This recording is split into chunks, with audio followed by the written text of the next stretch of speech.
FC Barcelona के साथ मोए मोए हो चुका है। जी हाँ, बिल्कुल सही सुना आपने, मोए मोए एफसी बार्सिलोना हो चुका है इस दिसंबर में, क्योंकि इसी महीने हमने जिरोना के सामने 3 पॉइंट्स ड्रॉप किए हैं। 4-2 से हमने गंदी तरीके से उससे हार गए जिरोना से। उसके बाद रॉयल एंटवर्प, जिस टीम का नाम मैंने तो नहीं सुना था इस साल चैंपियंस लीग के ग्रुप स्टेजेस से पहले, और शायद आप लोगों ने भी नहीं सुना था, मैं गारंटी दे सकता हूँ। एंटवर्प के साथ आप लोग 3-2 से हार जाता हो। एंड में जाके आप लोग इक्वलाइजर मार देते हैं बारसा, लेकिन उसके 1 मिनट बाद ही हम लोग फिर से कंसीड कर जाते हैं और गेम हार जाते हैं। लेकिन फिर भी एक पॉजिटिव ये था कि चलो जिरोना काफ़ी अच्छा फुटबॉल खेल रही है तो बार्सिलोना आने वाले मैचेस में अच्छा करेगी, लेकिन ऐसा नहीं हुआ। कल मैच था यहाँ पे वेलेंसिया के साथ, और जहाँ पे एक टाइम पे लग रहा था कि हम गेम जीत जाएंगे, क्योंकि वहाँ पे जाओ फेलिक्स का गोल आ चुका था, टैप इन था लेकिन एक सही वक्त पे गोल आ चुका था। और मुझे भाई ऐसा लग रहा था, मैं वॉच अलॉन्ग पे बोल रहा था कि भाई चलो कम से कम 3 पॉइंट्स हमें कन्फर्म मिल जाएंगे। लेकिन ये जो 1-0 की लीड होती है ना, काफ़ी गंदी होती है। और जिस तरीके से बार्सिलोना डिफेंड कर रही है लास्ट कुछ मैचेस में, उससे अगर आपकी टीम अगर 1-0 से अप होना, और अगर आप बार्सिलोना का फैन हो, अपने हार्ट को पकड़ के ऐसे बैठ जाओ, क्योंकि आपको पता नहीं कब क्या हो जाए। जी हाँ, वैसे ही कुछ हुआ यहाँ पे, क्योंकि जॉ फिलिक्स ने तो 55th मिनट पे गोल मार दिया था। उसके बाद ह्यूगो ग्युलिमॉन, ठीक है, ह्यूगो ग्युलिमॉन या गुलिमॉन जो भी बोल लो आप, उस बंदे ने एक शानदार गोल मारा 70th मिनट के ऊपर। और ये जो गोल था ना, इसमें गलती किसकी थी मैं बताऊं? रोनाल्ड अराउहो और जाओ कैंसेलो।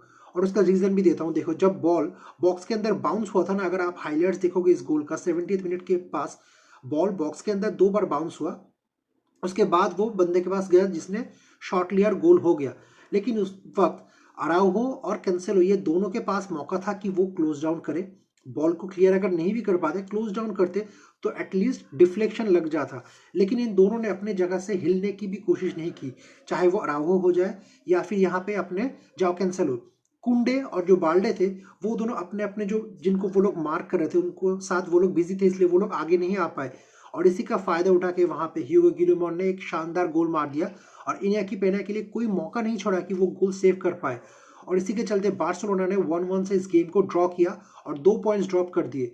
करंटली हमारे पॉइंट्स इस वक्त 35, समझ सकते हो ना, 35 पॉइंट्स आफ्टर प्लेइंग 17 गेम्स। और रियल मैड्रिड ने अपना गेम जीत लिया भाई। रियल मैड्रिड ने अपना अगला गेम जीत लिया और वो लोग इस वक्त टॉप ऑफ द टेबल है। एक मैच ज्यादा खेला उन्होंने जिरोना से, लेकिन वो लोग अभी टॉप ऑफ द टेबल पहुंच चुके हैं।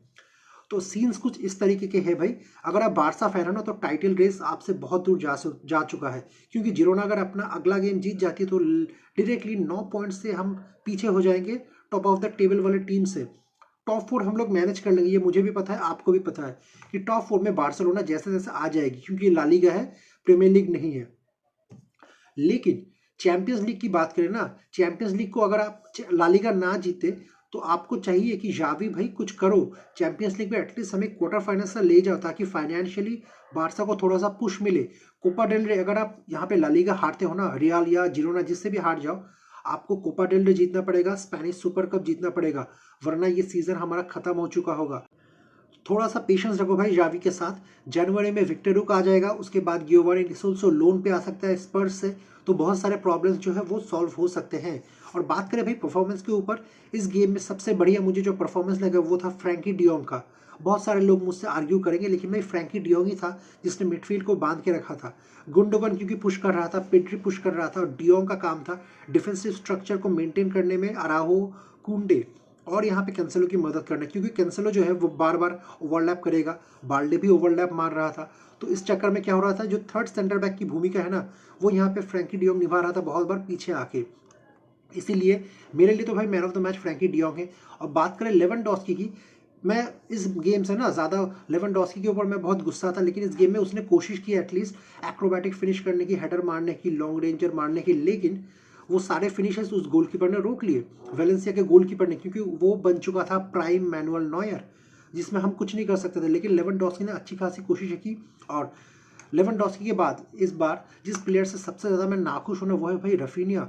बंदा एक भी बार कोशिश नहीं कर रहा था 1v1 में ड्रिबल पास करने की, जहाँ पे लामिन यमाल जब आया सेकेंड हाफ में, लामिन यमाल आने के बाद से ना राइट विंग काफ़ी ज़्यादा वर्क करने लग गया था, क्योंकि वो बंदा इज़ ओनली 16 साल का बच्चा है, और वो 1v1 में दूसरे प्लेयर्स को काट रहा था, ड्रिबल पास कर रहा था, जो कि रफीनिया नहीं कर पा रहा था। तो समझ जाओ रफीनिया का भी वक्त बार्सिलोना में खत्म हो चुका है। इस सीजन के बाद रफीनिया को बेच के हम एक अच्छा यंग क्या बोलते हैं, ब्राजीलियन नहीं लेकिन कोई भी एक अच्छा यंग प्रोस्पेक्ट हमको लाना पड़ेगा राइट विंग के ऊपर, ताकि वो लामिन यामाल से थोड़ा एज में बड़ा हो और लामिन यामाल को भी कंपटीशन दे सके, साथ में राइट विंग पे स्टार्ट कर सके बारसा के लिए।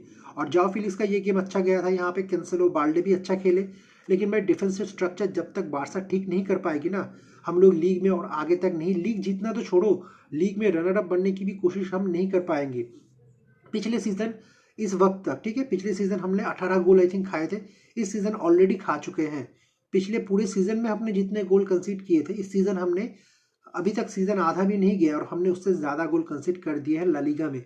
तो समझ सकते हो जो बार्सिलोना का जो डिफेंसिव स्ट्रक्चर है बिल्कुल भी काम नहीं कर रहा। जावी को इसके लिए कुछ ना कुछ करना पड़ेगा और फैंस को ना थोड़ा पेशेंस रखना पड़ेगा जावी के लिए, क्योंकि ये वही बंदा है, जब आया था तब बारसा 10th पे था, आज से 1-1.5 साल पहले, वहां से रनर अप बनाया था बारसा को। उसके बाद लास्ट सीजन हमने ला लीगा जीता, उसके बाद हमने यूएफए सुपर कप भी जीता, जो कि हम सुपर कोपा दे स्पेन के नाम से जानते हैं। थोड़ा फंबल मार रहा हूँ पता है।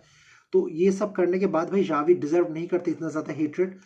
यूरोपियन एक्सपीरियंस का हमें मानते हैं, लेकिन अभी राउंड ऑफ 16 में देखते हैं कौन सा टीम मिलता है हमें यहाँ पे चैंपियंस लीग में, उसके ऊपर भी बात करेंगे भाई। लेकिन भाई वेलेंसिया को कूडोज टू वेलेंसिया, कमाल का गेम खेला उन्होंने यहाँ पे, और 1 पॉइंट लेने पे उन्होंने बार्सिलोना को मजबूर रखा यहाँ पे।